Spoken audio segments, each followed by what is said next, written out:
यमनी हौसियों ने ballistic missile से Israeli airport उड़ा दिया है। ये मेजर खबर इसलिए है कि जो इजराइल है उसके पास एक आयरन डोम है, एक ऐसा सिस्टम है, खुदकार सिस्टम है जो अमेरिका और वेस्ट ने उन्हें बना के दिया हुआ है, जिससे कोई भी उनके ऊपर जो मिसाइल हमला होता है उसको वो आयरन डोम जो है वो हवा में ही डिटेक्ट करके फिजा में ही उसे वापस उड़ा देता है। और इस वजह से कोई भी इफेक्टिव मिसाइल, भले वो ईरान से छोड़े गए हों या किसी और जगह से, वो इसराइल को हिट नहीं करते, वो वहां नहीं पहुंचते। लेकिन ये मेजर डेवलपमेंट इसलिए है कि जो यमनी होसी हैं उन्होंने जो बैलिस्टिक मिसाइल चलाया वो ना सिर्फ पहुंचा बल्कि उसने एग्जैक्ट ठीक तरीके से एयरपोर्ट को निशाना बनाया और उन्होंने एयरपोर्ट के एक हिस्से को उड़ा दिया है। अब इसराइल के अंदर उस पर हंगामी मीटिंग्स हो रही हैं। एयरलाइंस जो हैं उन्होंने तल अवीव की फ्लाइट्स जो हैं वो कैंसिल की हैं। कम से कम कुछ एयरलाइंस की इंफॉर्मेशन तो है।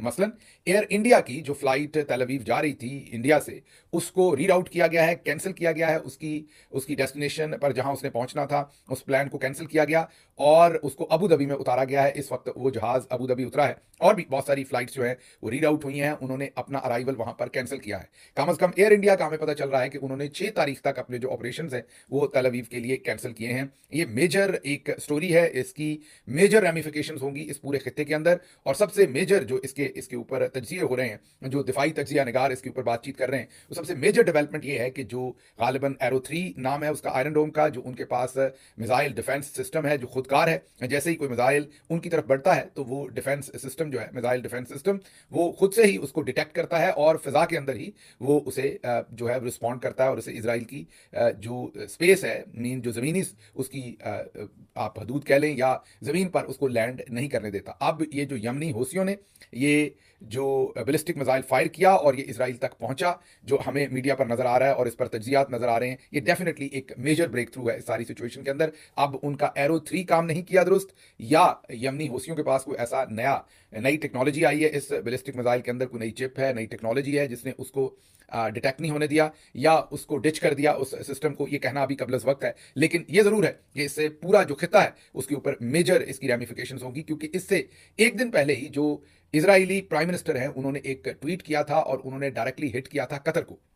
और कतर को उन्होंने ये कहा था कि वो दोगलापन कर रहे हैं। एक तरफ वो जो इसराइल है उसके साथ भी वो गलत बातें कर रहे हैं, मीन या उनसे गलत वादे कर रहे हैं, और दूसरी तरफ जो फ़लस्तीनी साइड है उनसे भी वो गलत वादे कर रहे हैं। तो उन्होंने उनके ऊपर बहुत ही एक जारहाना किस्म का ट्वीट किया था, जारहाना किस्म की सोशल मीडिया पोस्ट की थी, जिसके जवाब में जो वज़ीर ख़ारजा हैं कतरी, उनके तर्जमान ने कहा कि नेतन्याहू गलत बयानी कर रहे हैं, हमने बहुत उम्दा काम किया, इसीलिए हमने डील ब्रेक करके दी थी, डील जिसकी वजह से जंगबंदी हुई थी आर्जी तौर पर। लेकिन ये तो अब एक नई डायमेंशन खुल गई है यमनी हौसियों की। देखते हैं आने वाले दिनों में मिडल ईस्ट के अंदर क्या होता है। यहां पर ये मत भूलिए कि हाल ही में अमेरिका के अंदर जो एक सिग्नल की चैट लीक हुई थी जिसमें अटलांटिक के एक जर्नलिस्ट को गलती से शामिल कर लिया था, जिसकी वजह से जो नेशनल सिक्योरिटी एडवाइजर अभी फारिग किए हैं मार्क वॉल्स, उनको फायर किया गया है या फारिग किया गया अमेरिका में, क्योंकि वो शायद रिस्पॉन्सिबल थे उस लीक के। वो जो तमाम लीक हुई थी या वो जो तमाम एपिसोड हुई थी वो भी यमनी हौसियों के ऊपर अमेरिका का जो हमला था उससे रिलेटेड थी। तो एक तरफ अमेरिका उन पर हमले कर रहा है,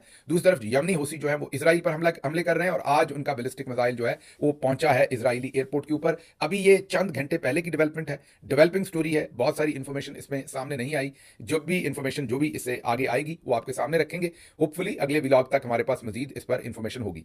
अब चलते हैं इंडिया और पाकिस्तान की तरफ। इंडिया और पाकिस्तान की एस्केलेशन मजीद बढ़ गई है। ये हम आपको फुटेज दिखा रहे हैं, ये बगलिहार डैम की है, ये डैम चनाब रिवर के ऊपर है। आप देख सकते हैं कि तमाम स्पिलवेज जो है वो बंद कर दिए गए हैं। पानी जिन दरवाजों को, गेट्स को, अगर खुला हो तो पानी उनमें से निकलता है, उन तमाम गेट्स को, स्पिलवेज को बंद कर दिया गया है। ये बगलिहार डैम का वो एग्जिट पॉइंट है जहां से पानी पाकिस्तान को मिलता है।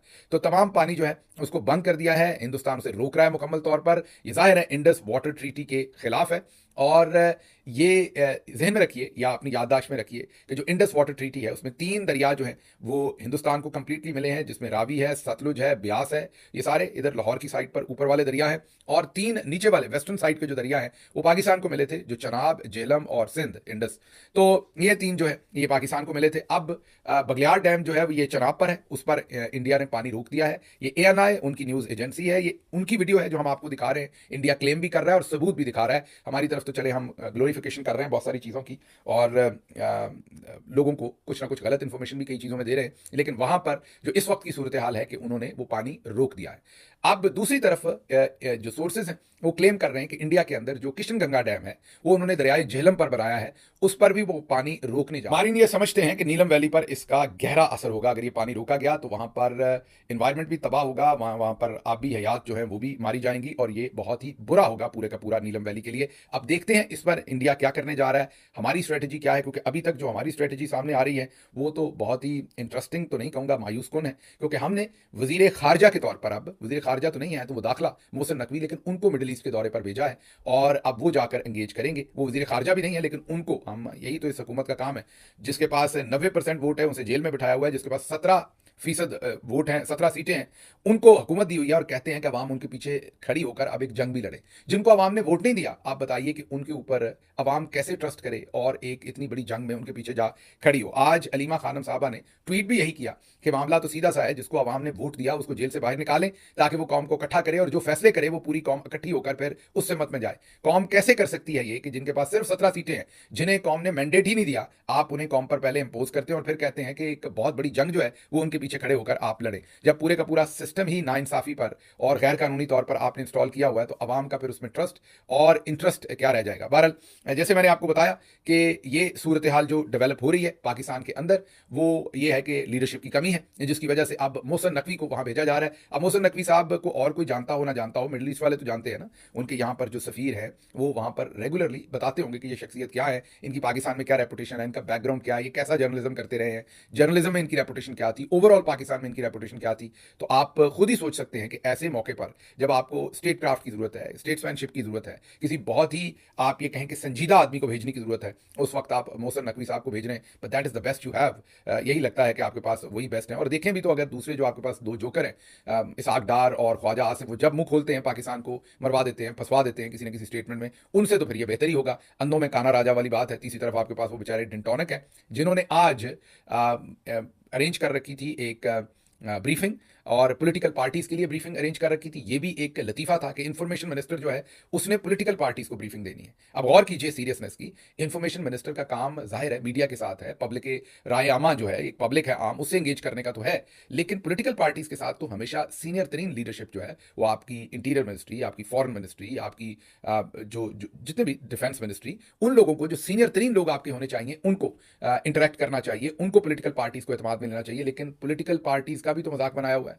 जहां पूरे पाकिस्तान का चौधरी ने मजाक बनाया हुआ है, वहां पॉलिटिकल पार्टीज का भी बनाया हुआ है। तो आज ये जो डेंटोनिक साहब हैं, इनको आज कहा गया कि आप ब्रीफिंग दें। ज्यादातर पार्टीज ने इतना सीरियस उसको नहीं लिया, पाकिस्तान तहरीक इंसाफ उस पर नहीं गई, बल्कि अपना एक एलामिया जारी किया, और उसमें इशारा इसी तरफ है कि आप लोग नॉन सीरियस हैं और एक इतने सीरियस मामले को इतने ही नॉन सीरियस तरीके से आप ट्रीट कर रहे हैं। तो ये भी एक लतीफा हुआ। लेकिन बहरहाल सिचुएशन, अब चलते हैं आगे हिंदुस्तान की तरफ।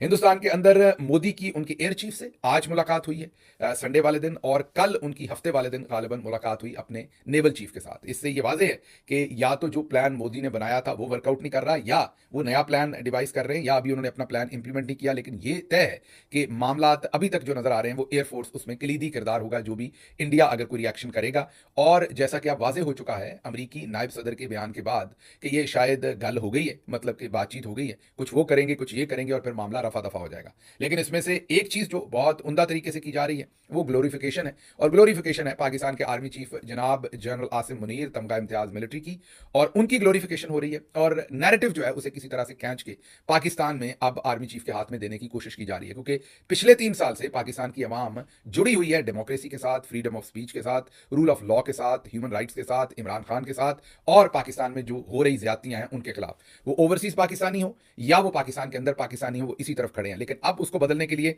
ये एक भरपूर किस्म का नैरेटिव शेपिंग की कोशिश की जा रही है, और दूसरे लफ्जों में इस सारे माहौल को अपने इंटरेस्ट के लिए इस्तेमाल किया जा रहा है। भिंबर आजाद कश्मीर की भी एक फुटेज हमारे सामने है। ये जो फुटेज भिंबर आज़ाद कश्मीर की सामने आई है, इसमें फौजी गाड़ियों के ऊपर असलहा और दूसरी चीज़ें सरहद की तरफ मूव की जा रही हैं, बॉर्डर की तरफ, और अवाम में से कुछ लोग जो हैं वो फूल फेंक रहे हैं। ये पहले कुछ नहीं, पहले तो खुद ही अवाम निकल आती थी, अब तो पता नहीं ये थोड़ा सा मतलब कि कहीं ना कहीं वीडियो शीडियो बनानी पड़ी है स्पेशल अरेंजमेंट करके, क्योंकि साथ पुलिस नजर आ रही है। अब ये तो हमने कभी नहीं देखा कि फौज को पुलिस तो नहीं छोड़ने जाती, फौज को तो प्रोटेक्शन की जरूरत नहीं होती पुलिस की, तो पुलिस की गाड़ियां भी वहां पर कॉन्वॉय के लिए नजर आ रही हैं। ये हमने पहले कभी ना देखा कि पुलिस वहां पर मौजूद हो जिस भी असिस्टेंस के लिए, प्रोटेक्शन के लिए, क्योंकि फौज को तो उसकी जरूरत नहीं है। तो आप इससे खुद ही अंदाजा लगा सकते हैं कि इस वक्त ये जो कुछ भी पिछले 3 सालों में हुआ उसमें कितना अवाम और फौज के दरमियान, आप यही कह लीजिए कि कितनी दूरी है कि जो काम ऑटोमेटिकली नेचुरली लोग खुद से करते थे, और जहां भी उन्हें जब ऐसी सिचुएशन होती थी तो लोग नारे मारते थे, सड़कों के किनारे खड़े होते थे, फूल फेंकते थे। ये हमेशा से होता आया, जो बॉर्डरिंग एरियाज के अंदर रहते हैं उनको पता है इस बात का। लेकिन अब अवाम जो है वो इतनी इंडिफरेंट है, अवाम के साथ जिस तरह सौतेला सलूक किया गया है, अवाम अब दूरी पर है, और अब इसके लिए खास अरेंजमेंट करके ब्रेकिंग न्यूज़ के तौर पर जो चीज़ एक अमूमी बात थी उसको आप मीडिया में ग्लोरीफाई करके ब्रेकिंग न्यूज़ के तौर पर चलाने की कोशिश की जाती है। अच्छा जी, नजम सेठी साहब का अगला तजिया आपके सामने रखते हैं। सेठी साहब ने ये कहा है कि वही बात एग्जैक्टली जो हमने चंद दिन पहले से लगातार आपके सामने कह रहे हैं, वही अब तजिया सेठी साहब ने भी किया है। उन्होंने कहा है कि ऐसा लगता है कि हम डिफेंसिव हैं, हम अपना बयानिया भी ठीक तरीके से पेश नहीं कर रहे, ना ही इंडिया के बयानिया को काउंटर कर रहे हैं।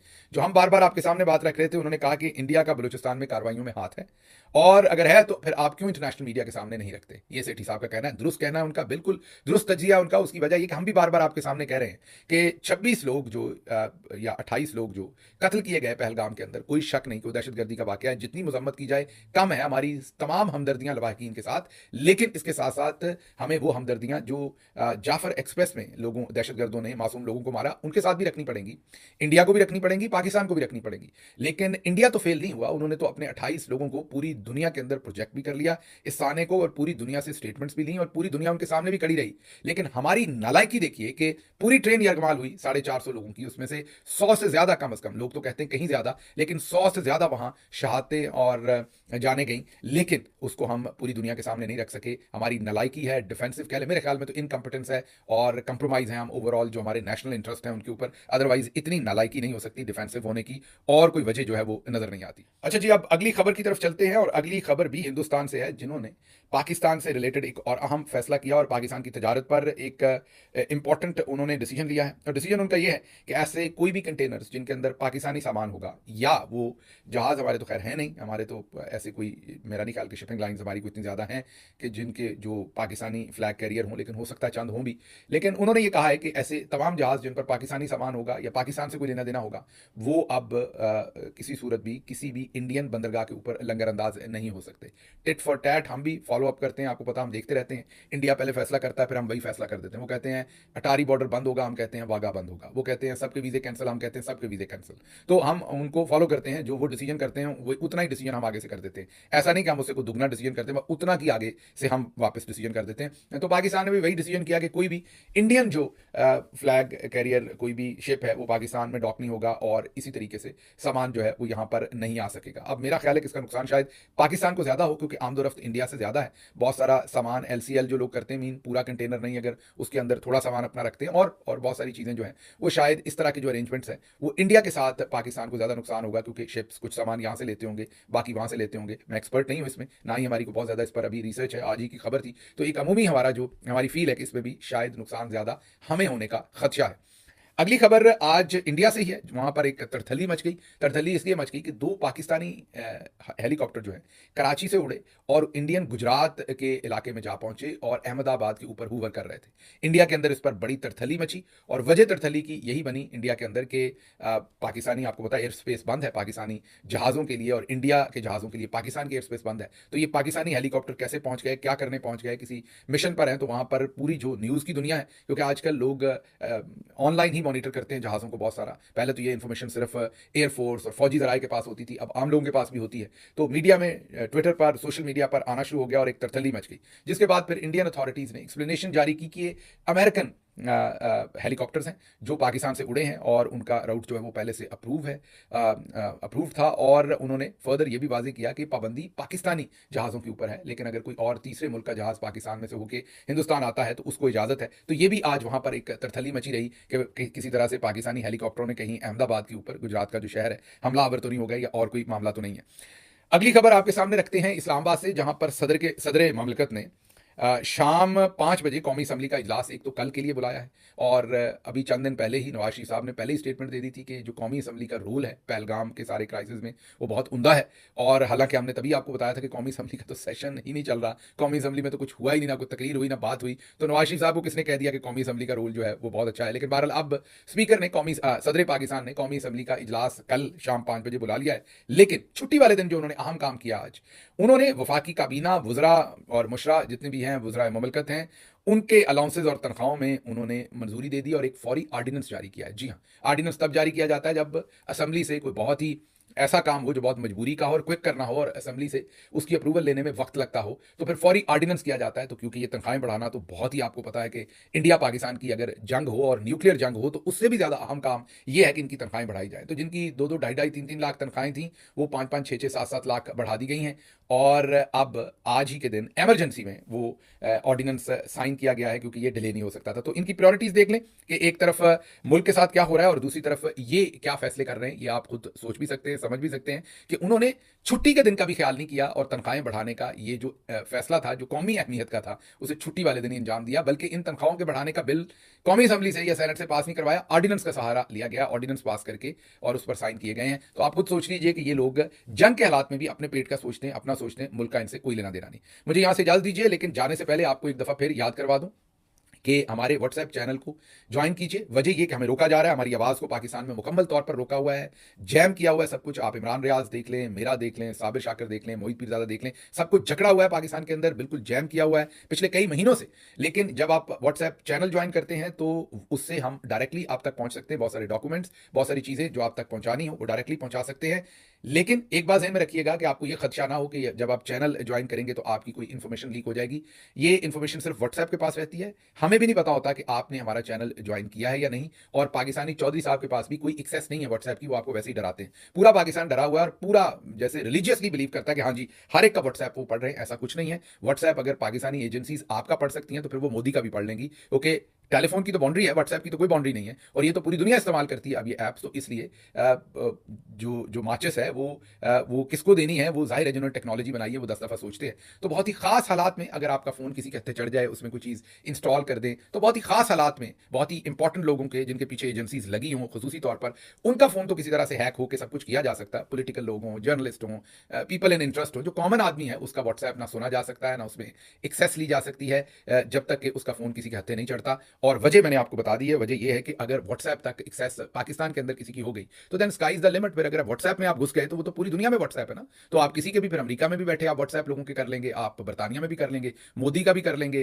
जो यूके का प्राइम मिनिस्टर उसका भी कर लेंगे। तो ये एक मंतकी बात नहीं है, इसको जरा चीज़ों को मंतक पर परखा करें। हम सुनी सुनाई बातों को पूरा पाकिस्तान लगा हुआ है कि सिग्नल ज़्यादा सिक्योर है, फलाना कम सिक्योर है, ऐसा कुछ नहीं है। और अभी तक मैं दोबारा आपको बता रहा हूं कि अभी तक कोई भी एक लाइन भी व्हाट्सएप की किसी की हैक नहीं हो सकी, पाकिस्तान में सामने नहीं आ सकी। वो जितने आप मैसेजेस सुनते हैं वो होते हैं जो फोन हत्थे चढ़ जाता है। अगर आपका फोन हत्थे चढ़ गया तो फिर तो व्हाट्सएप समेत सब कुछ ही आपके फोन में से ले लिया जाता है। तो इसलिए इससे घबराया ना करें। और अगर अभी तक इस चैनल को सब्सक्राइब नहीं किया तो जरूर कीजिए। मुझे यहां से इजाजत दें। अल्लाह आपका हामी और नासिर हो। पाकिस्तान जिंदाबाद।